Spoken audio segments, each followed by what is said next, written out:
System riding to the core. Yeah. Reppin' inner city left. This is the Inner City Left broadcast. Today is Sunday, May 17th. I am Amin TMK, alongside Amoja Lil Tanky Sumler and Keita the Muscle, a.k.a. the Ghost in the Shell. Keita, hello. How have you been doing? What's the word on the street? Hello, go peoples. Word on the street is things are sucking. As this war in Iran, which was only supposed to last, a week? They said 4 to 6 weeks. Well, that was we're going to do this in a day. And then in a few to 6 weeks, hey, actually, it'll be a few months. And it's looking kind of like Ukraine was going to wash Russia in a couple of weeks, couple of months, couple of years situation. I'm just seeing some parallels. Yeah, definitely parallels. Lil Tanky, my friend, my very good friend, how are you doing? How is your new week going? Man, just trying to get it in, trying to keep abreast of everything. You know, we just got the president back from China talking about his very good friend Xi and all of the immense respect that the Americans and the Chinese have for each other. And I'm like, oh, wow, it's Opposites Day. Let's talk about Donnie J. Donnie J, of course, getting back from China. But earlier last week, there was a little bit of a controversial statement made. We spoke about it a little bit, Keita, on our broadcast a little bit earlier, but we didn't really dive into it. So now that we have you, I'm going to play this video. I'm going to show you what Donald Trump said yesterday when asked about the war in Iran in relation to the economic situation for your average everyday American. When you're negotiating with Iran, Mr. President, to what extent are Americans' financial situations motivating you to make a deal? Not even a little bit. The only thing that matters when I'm talking about Iran, they can't have a nuclear weapon. I don't think about Americans' financial situation. I don't think about anybody. I think about one thing. We cannot let Iran have a nuclear weapon. That's all. I don't think about anything. I don't think about anyone. So I'm going to throw this up here. Just if you didn't hear it, the audio wasn't great. Sometimes it is like that on the White House lawn. The reporter asked to what extent are Americans' financial situation motivating you to make a deal with Iran? And Trump, not even a little bit. I don't even think about Americans' financial situation. I'll start with you, Keita. What are some of your initial reactions from hearing that? And is, just kind of more of the same, I guess. Yeah, you said it. It's more of the same, right? This is sometimes why a lot of folks are just flabbergasted by American politics and the way American citizens view their ability to make change. Because this has been obvious for a really long time, not just about Trump, because it's really easy to blame one person or to murder one person, but the entire American government structure does not care about the American people or our financial situation.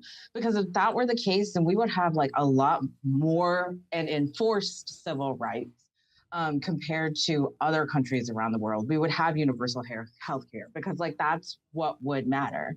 But even in studies as far as 11 years ago, Princeton University studies, no less, found that public opinion has near zero impact on US law. And again, that was 11 years ago. So how much worse has it gotten now?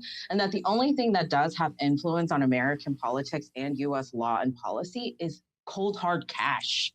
So especially when you keep reading news reports about the White House having to release a memo warning staffers that they should not be betting and gambling on the Iran war or any trading or negotiations that the United States engages with. He has been making bank off the American people forever. But that's also kind of like the road the journey of capitalism, that at some point privatization is not enough, and then they have to privatize public services and start taking all of the money from the American people. We've already seen this with tariffs, where it was like, oh, it's just really important that we don't let other countries take advantage of us. And then when the courts overturned that and said, hey, actually the tariffs are illegal, Trump was like, oh, but you can keep that money, friends. And those friends were not American citizens. They were corporations that are now making trillions of dollars off of our taxes, off of our direct money, off of stealing our money through wage theft and poor labor practices. He's saying, and you and Tanky frequently say this, he's just saying the quiet part out loud. This has been the reality since the inception of the United States. Tanky, your thoughts on the president's statements about the people? Again, I always appreciate when we get these rare moments of candor. Like, a lot of people are unhappy that he said that, and I get it, right? You want to believe, to like hold on to the fantasy that the government exists to move the interest of Americans forward. And nothing could be further from the truth. The American government has its own agenda and its own objectives. And to the extent that they can help Americans, sometimes they do. But the government is its own entity, and you should think about it as such. His obligation, overwhelmingly, as shocking as it seems to Americans, is the furtherment of the American government's agenda, which by and large, most Americans really are relatively unaware of what those objectives are, what those agendas are. And so, again, it's hard for me to get mad at honesty. You know, people say they want the truth, and then he gives you the truth, and everybody's like, I can't believe he said it. I think, you know, it has to go, and I think it's just a direct contrast, like you guys were talking about. He just came back from China, and Xi Jinping famously said that, you know, houses are for living in, not for speculation. You know, and this is sort of the way that the Chinese government runs. You can definitely tell that when you eradicate homelessness and you're near eradication of poverty, that the government should care about the people. And it's not just China. China's not the only country that is benefiting its citizens. You know, this is another reason why the Iranian people were so, connected to their government, and there was no regime change, because at the end of the day, their governments take care of them. What about Cuba? Cuba facing a massive energy blackout because of the American blockade. But why do Cubans not, rise up and create a regime change? Well, it's because they love that their government does things for them. And I think when you juxtapose that to the American presidents, which again, this is like, I don't know if you guys remember, Mike Pence he did a interview with Tucker Carlson a few years ago, when basically the same question was asked and the same response was given, you know? So in that regard, you're spot on, Tanky. They don't care about your financial situation. They couldn't care less if you died tomorrow. They probably are looking for that. And I think it's just a good reminder to show they would care people about the loss of tax revenue, but and any, you know what I'm saying? Like, that's the way you matter. Pay your taxes. Yeah. But then it's just a part of the capitalist system. Anyway, I want to bring up another thing because you guys mentioned this.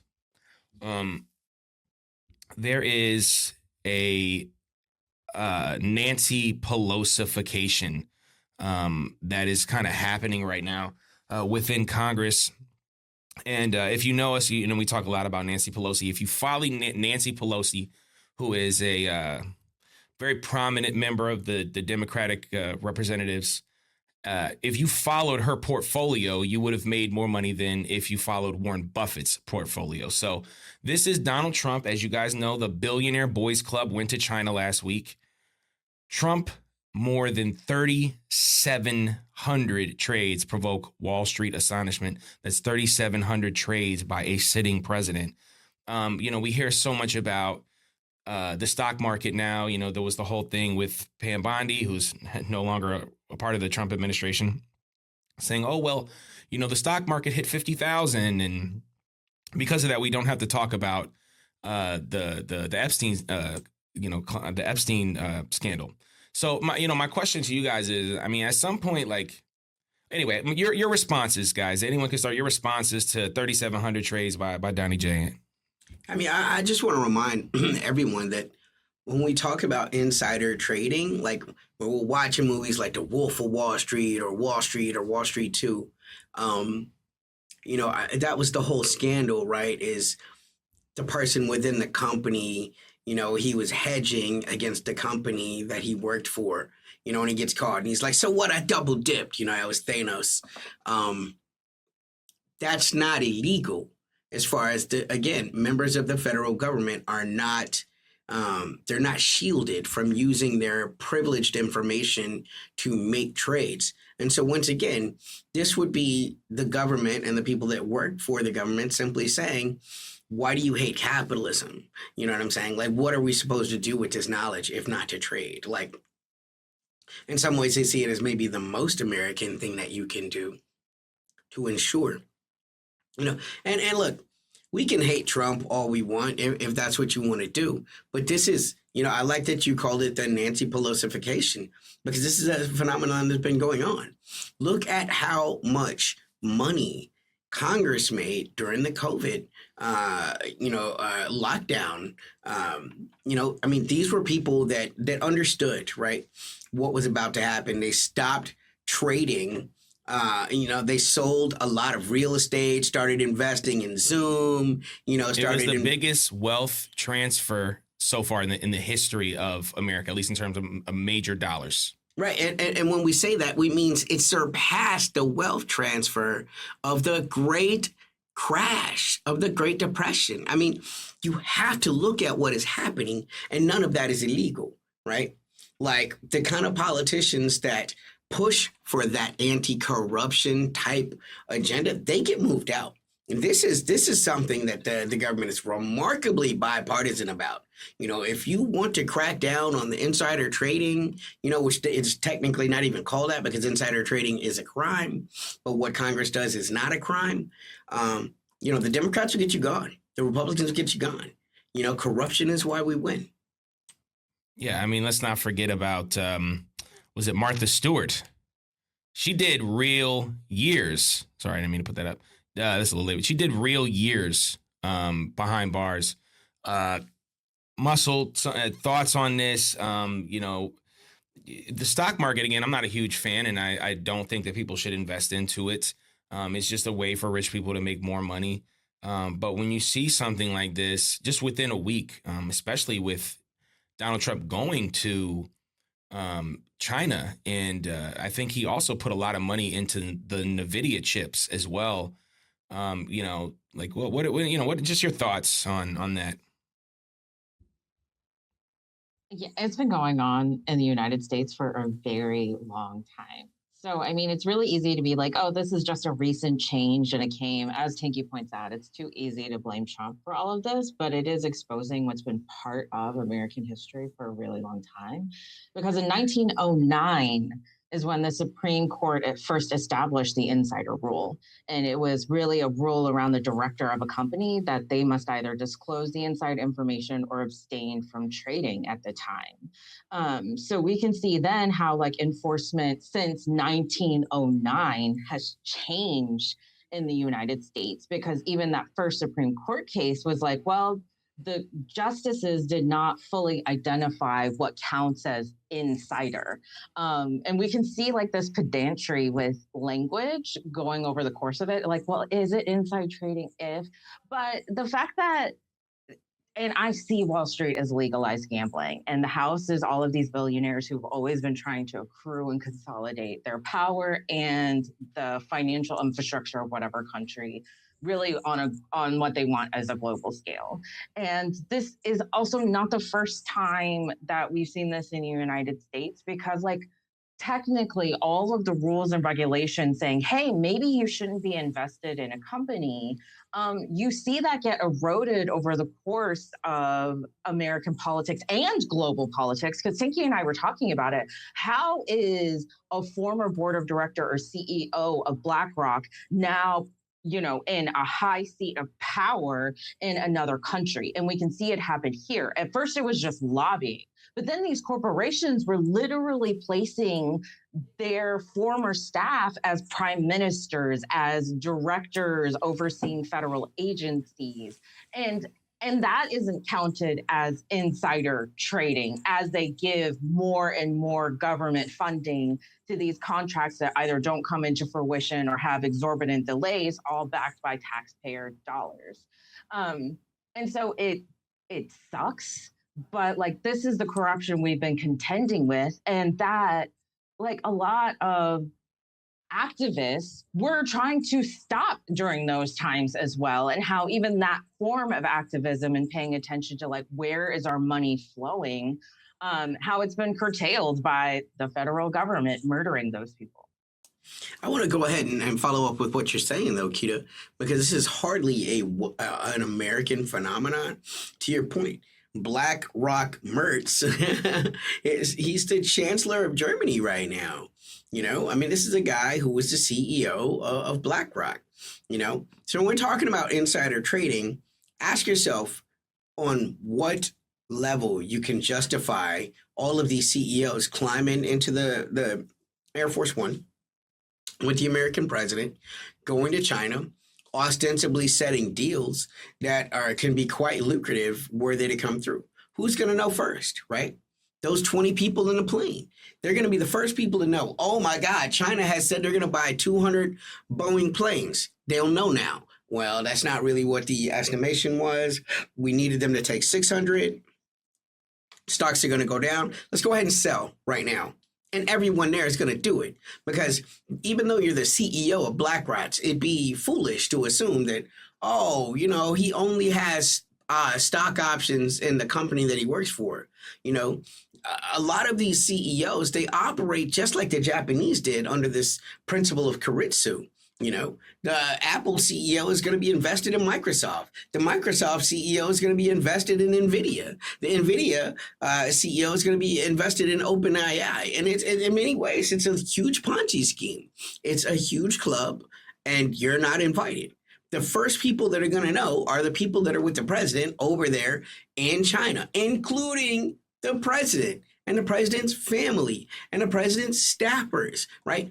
All of those people there get first dibs. They know what's going to happen. They know what's not going to happen, right? They know that, oh no, NVIDIA didn't get any really investment from China, and they're counting on it because they're not liquid right now, right? Everybody's in a bad spot. These are things, again, that people haven't really put into place for what's happened with this conflict in Iran. Data centers are getting hit left and right. And it was on the news for a day or two, but these aren't the things that get rebuilt in a day or two. So when you're looking at what the actual losses are, you can look at the P&L and who needs to buy, who needs to sell.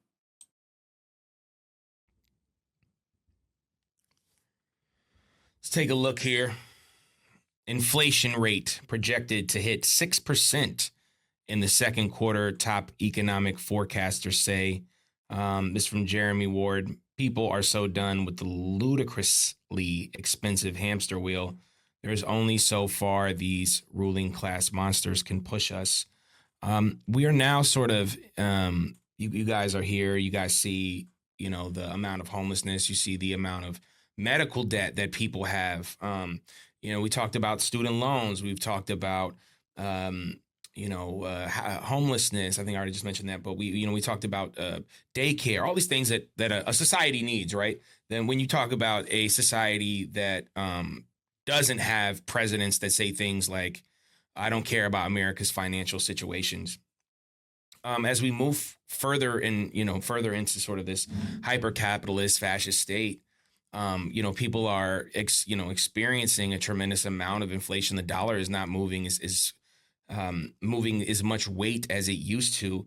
And again, I think when you add the domestic with the geopolitical, you see that the compounding problems that are happening in the Swana region, the war on Iran, I should say, including the war that's happening in Lebanon and the Strait of Hormuz being closed, which again is holding, sort of massive economic, fallout from that.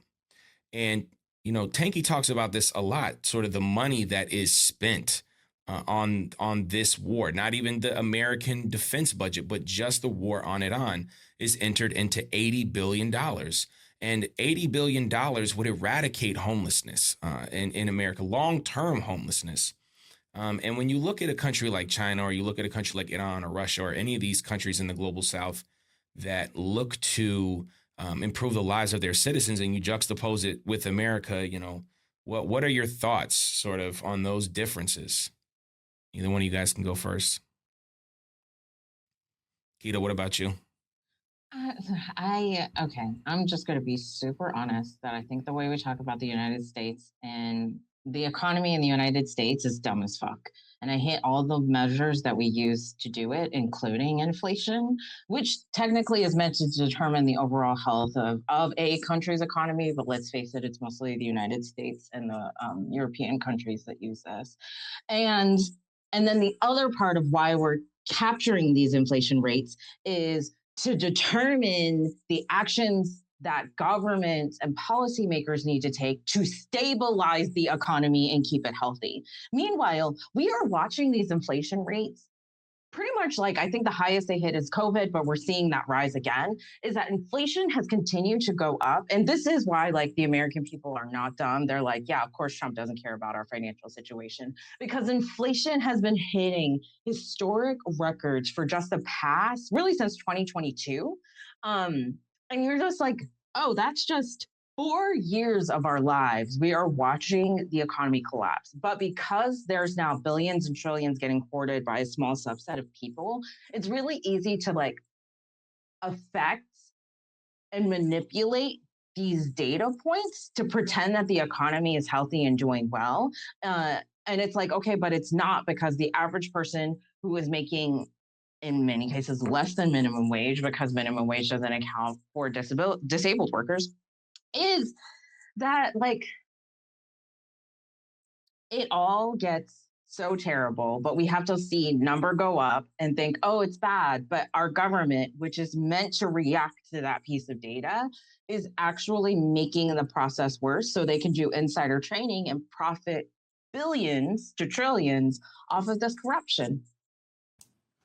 Yeah, I'm going to follow that up, right, and think about your earlier statement about Pam Bondi, right? Talking about, oh, look at that. The Dow is over 50,000. The greatest trick the devil ever did was convincing Americans that your economic prosperity is tied to the GDP, right? This is why other people use other mechanisms to measure that. I think, again, the unit of PPP, the purchasing power parity, per person, right? That's a lot of P's. I think it's a far more useful metric for what actual financial health looks like. What does a loaf of bread cost in China? What does a loaf of bread cost in Britain? What does a loaf of bread cost in Russia? What does a loaf of bread cost in America? Compare that to what the average person's income is, right? And we can compare and contrast from there and get a much better indicator as to how Americans are doing. I think it's also very disingenuous the way the American economists play with these games, like the economy number, the inflation index. 6%, that's not real. We know that over the past decade, the American dollar has lost 30% of its purchasing power. So the real inflationary index is 30% plus, right? If your dollar buys 30% less than it used to, then your way of life has been impacted by almost a third. Your income would have needed to follow that. Your income would have needed to increase by 30% just to keep even.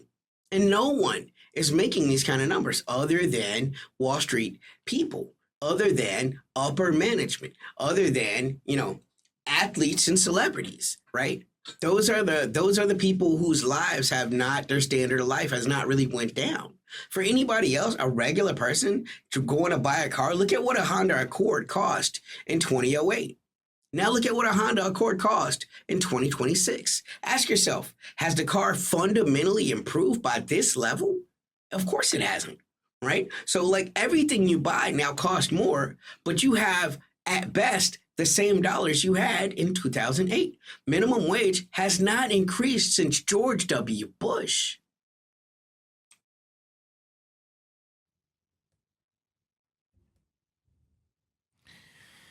Hello, everyone. States, if we're going to be building, let's see, So sorry. 1 gigawatt. Guys mentioned old Larry Fink, BlackRock. BlackRock is a company that invests in companies, just like what Amoja was talking about, the Japanese concept. They are so tied into every single aspect of the stock market that they cannot fail. And because if they did, every other company would fail. They are big investors in AI. This is from Proud Socialists. This is not a drill. Guess who's funding the massive AI data centers? None other than BlackRock. And its criminal CEO, Larry Fink, already knows how unpopular these data centers are. So he is preemptively accusing any American who fights back of being a domestic terrorist. We've been seeing these things. I know Benjamin Netanyahu did an interview on CNN last week talking again about social media being the reason that Israel has a bad name, and the anti-Semitism being when people see kufiyas around, and sort of that 1984 mentality. I'm just going to play this. And again, you guys are talking about Larry Fink. We're talking about AI Center. So I'll just play this and then we'll get your guys' thoughts. Everything's going to have to be underground. But even here in the United States, if we're going to be building, let's say, these 1 gigawatt data centers, how do we make sure we're not protecting those $50 billion, $75 billion investments? We have to relook at everything because of the role of drone warfare. Right now, we're looking at it internationally, but one of my concerns is, could it be a domestic terrorism using a $3,000 drone? So all of these things are actually opportunities, not problems. It's going to require, as we said, trillions of dollars of capital. Governments cannot build these out alone. They don't have the wherewithal. And two, their deficits are starting to be mounting. And we spend too little time talking about the U.S. deficits and other countries' deficits. So this is all going to be the role of private sector. Spend too much time talking about deficits. It's going to take trillions of dollars. What are your guys' You gotta thoughts? love that, man. You gotta love it. When it comes time for these companies, it's always, we can't talk about the deficits because the United States has essentially become their own personal piggy bank. Again, what possible reason would all of these CEOs have from a policy point of view to be riding with the president? Why is it the president of America's job to make sure NVIDIA does well? NVIDIA is not even an American company, by the way. NVIDIA is a Taiwanese company. Most of these corporations are not American companies at all. BlackRock is not an American company. Blackstone is not an American company. They're Western companies. They are multinationals that are beholden to no one. So then why is the American taxpayer on the line, right, for making sure that, the real estate in China is not good, and this is not going to help BlackRock make their quarter earnings, because the earnings are privatized, but the expenses, right? The expenses are socialized. The American taxpayer has to give up access to their water. They have to give up access to the power grid. They have to give up access to the environmental regulations that normally, at least nominally, provide some level of protection. But now that they've made this a national security issue, any type of real concern about this is washed away. And if you become an activist about these kind of things, they will treat you in the same way the British are treating Palestine Action, right? They will treat you like a domestic terrorist. Simply because you're like, okay, this is environmental pollution. This is destroying the water that human beings and every other living creature needs on Earth, right? Just to move forward the national security state.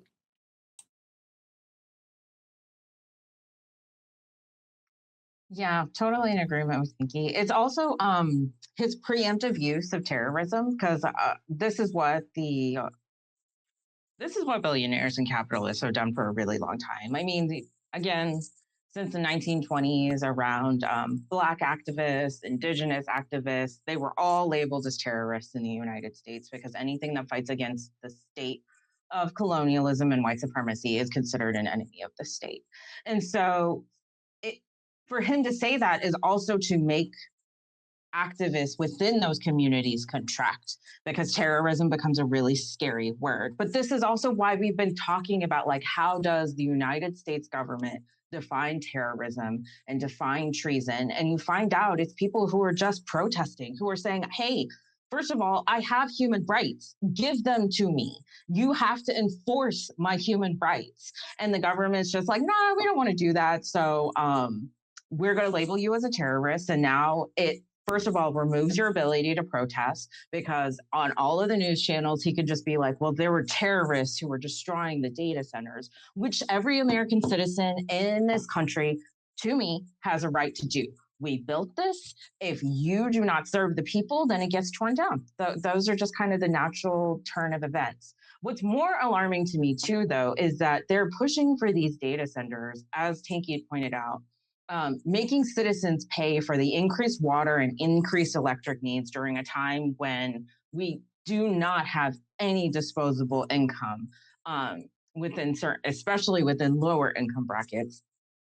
But that as we're seeing the war in Iran progress, and as we're seeing Google and Anthropic and all of these AI companies say that essentially they have been hired by the United States government to be a tool of war, these AI data centers are now getting built like Israeli settlements, which is like you're using whole neighborhoods and American citizens, often going to be communities of color, as human shields for war efforts.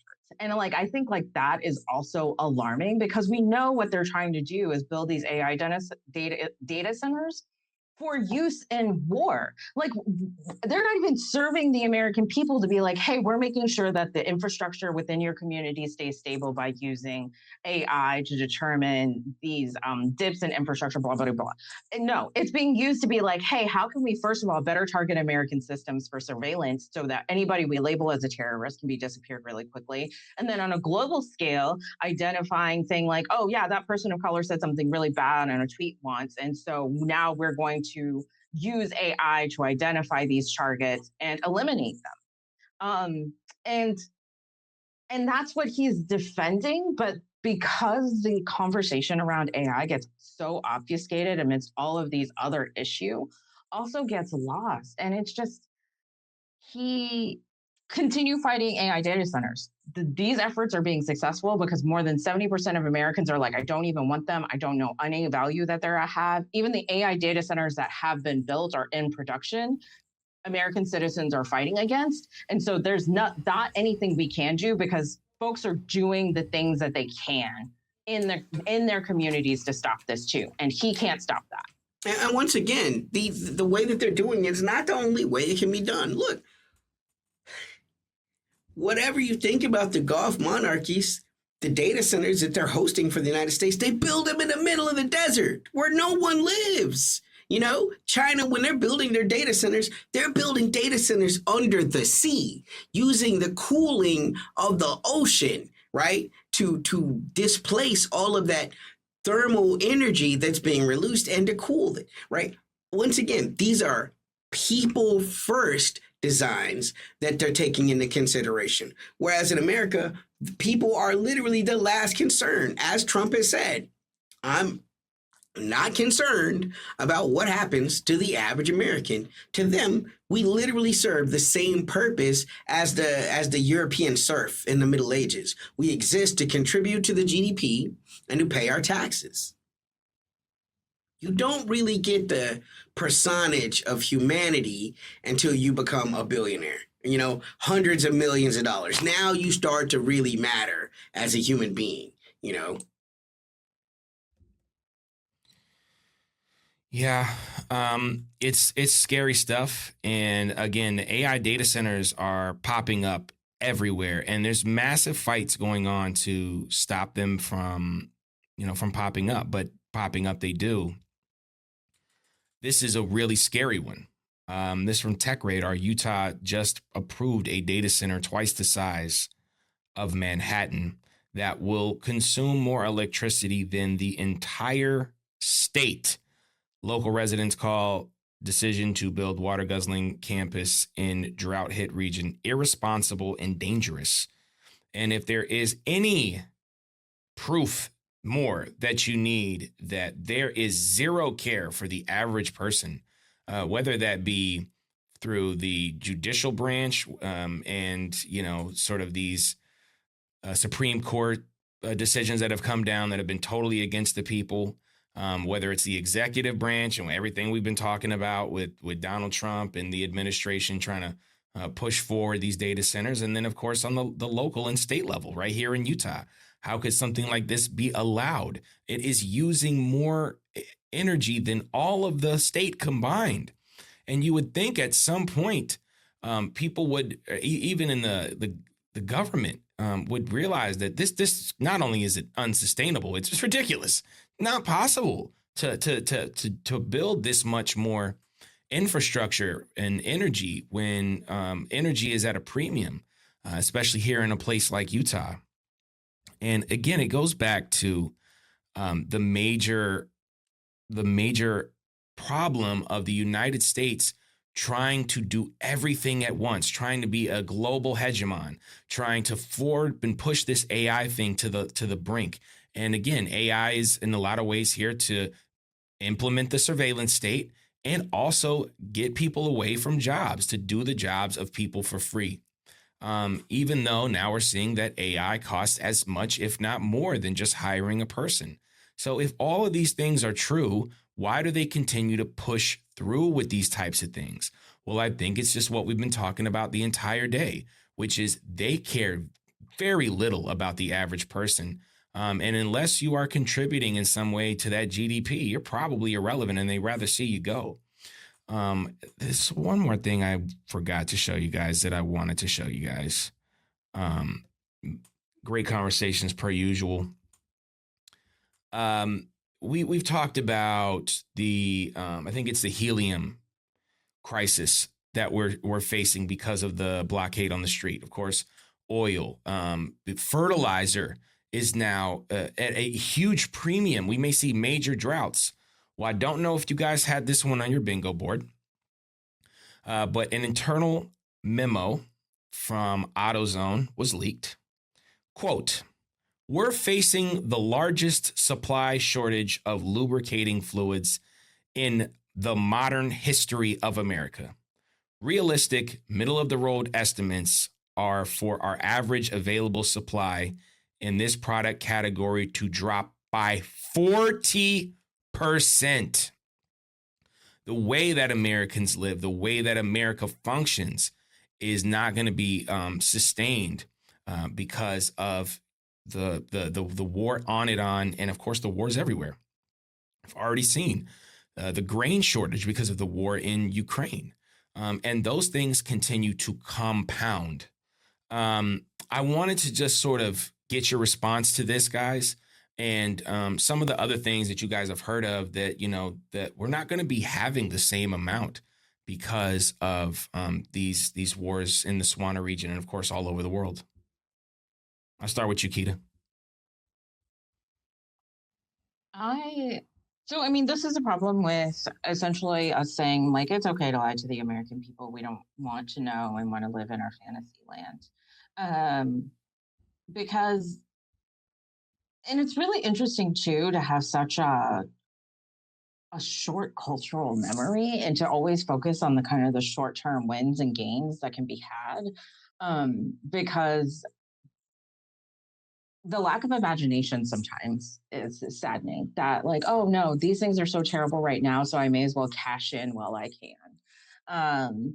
And how depressing that is, but how we can also never underestimate our enemies. And very much what is happening is these people who favor profits over human beings. And as Tanky said, don't even recognize us as human beings worthy of having all of the human rights and things to life that everyone deserves. Is that they have also learned how to hide these things. So, of course, logically, we're like, okay, we're facing an increase in gas prices. There's going to be supply shortages, but we never recovered from the supply chain disruptions, not fully, that happened with COVID as well, right? How manufacturing supposedly had to contract and all of these businesses had to contract. And now here we are with another a 40% shortage. And I've heard similar shortages. This is a problem with the AI data centers as well, because it is leading to shortages in clean drinking water that as they further poison the groundwater and our soil, then we get even further agricultural shortages, and how it's just all compounding. And the logical conclusion is like, okay, I don't want to see society collapse, but also how the system manages to hide that.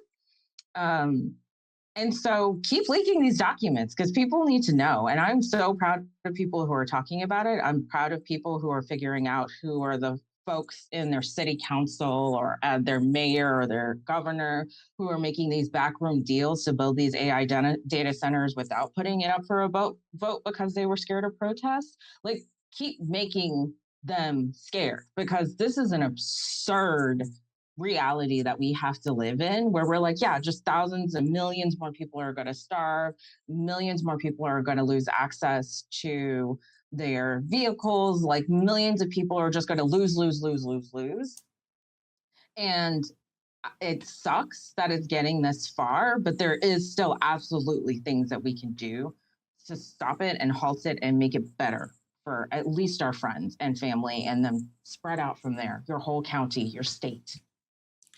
Yeah, I mean, my question would be, where is your, for the average American, where is your prosperity, right? Are you doing better, right? Because I think it's important to think about, right? We talk about the American evangelical embrace of Zionism, right? And I think people misunderstand that often. The evangelicals do not love Israel. They do not love Zionists. And alternatively, the Zionists do not love these American evangelicals. They're both going for an agenda that is religiously based in their mind and trying to bring about favorable conditions for what they're trying to accomplish. For the Zionists that are in Israel, they want to bring about their Messiah, which is an end time type prophecy. For the evangelicals, they want to bring about their Messiah, and it's not the same person. Like, these are fundamentally, radically different ideas of what a savior looks like. But for the evangelicals, the thing that's most important to them is to bring about the rapture. Right? So all of the things that they've done are policies that bring forth what they see as the inevitable rapture. Now, this, I shouldn't have to explain to anybody, should not be government policy. Like that to have that type of a mind state is truly should be a disqualifying factor. When you look at what the four horsemen of the apocalypse represent, right? Pestilence, right? We have these geoengineered famine. We have these geoengineered bioorganisms that are a danger to life on Earth itself.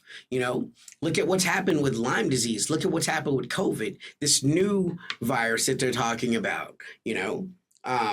War. I mean, Trump is the embodiment of war. He's brought war to the South American continent, to the Caribbean, to the African continent. He's brought war to the European continent with continuing to fund literal Nazis in Ukraine. He's trying to bring war to the Asian continent, right? We then have famine, right? His policies in the Middle East are leading to is going to be a global famine. Like, when the Americans are admitting themselves that the wheat production is 40% off the drop, right? You can't fix this. The prices will go up, and yet still there will be shortages. Everything is going to cost more, and there still won't be enough. And death, right? I mean, this is a man who has spent his entire life campaigning for the Nobel Peace Prize, and he will bomb his way to this prize, right? These are people that are wanting to bring about, quite literally, the end of this world and they're making government policy. These are just terrible things. These are horrifying things. And this is why, even in the framework that exists for the United States, there's supposed to at least nominally be a separation of church and state. And yet nothing of that sort has happened. You have people that are literal radicals that do not care about regular people so long as their personal financial interests are met and the interest of their families are met. This type of language used to be traitorous, right? They're talking about people being mad at a data center as traitors, but these are people that are literally selling out the governments where the people live. They're selling out the people of these countries, all for their pecuniary gain, all so that they can have a little bit more money.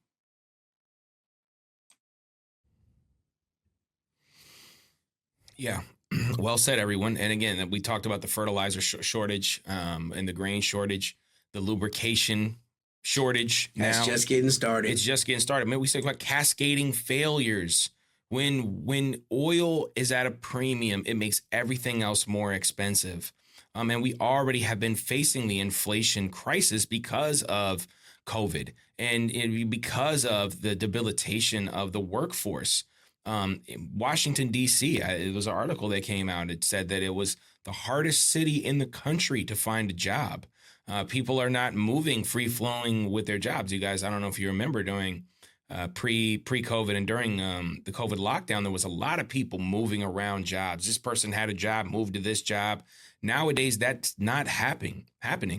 A vast, I don't want to say majority, but a significant amount of job applications are fake.